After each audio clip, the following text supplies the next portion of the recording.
নমস্কার বন্ধুরা, আমি বলুন, আপনারা দেখছেন গ্রিন ভিউ গার্ডেন। বেশ কিছু শশা তোলা হয়ে গেছে, আপাতত এইটা শেষ। আরও প্রচুর ছোট ছোট হচ্ছে। তো এটা আজকে তুলে নেবো। আজ বৃহস্পতিবার, ঠাকুরকে পুজো দিতে হবে।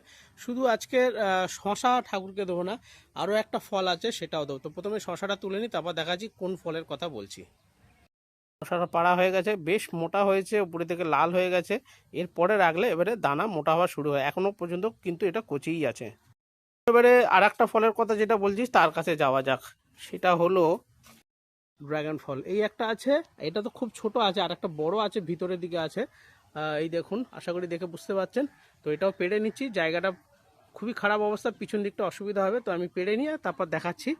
দুটো ড্রাগন ফল আর একটা শশা আজকে ঠাকুরকে দেওয়া হবে। এই দেখুন, শশাটা তো দেখালাম। এই হচ্ছে ফলটা, যথেষ্ট বড় হয়েছে আর পেকে গেছে। এবারে ঠাকুরকে এটা আজকের পুজো দেবে। আর এটা ছোট, এটা খুব একটা বাড়তে পারিনি খাবারের অভাবে হয়তো। তো এটা কিন্তু খুব সুন্দর বেড়েছে। আর বাগানের ফুল তো সবসময় রয়েছে, ভগবানকে 12 মাসই দেওয়া হচ্ছে। আজকে কিন্তু ফুল যথেষ্ট পরিমাণে হয়েছে, প্রচুর পরিমাণে কিন্তু অপরাজিতা আজকে ফুটেছে। তো কেমন লাগলো এই ভিডিওটা, আশা করবো আপনাদেরও ভালো লাগে। যদি ভালো লাগে প্লিজ চ্যানেলকে সাবস্ক্রাইব করুন, শেয়ার করুন, কমেন্ট করে জানান যে আমার এই ভিডিও আপনাদের কেমন লাগলো।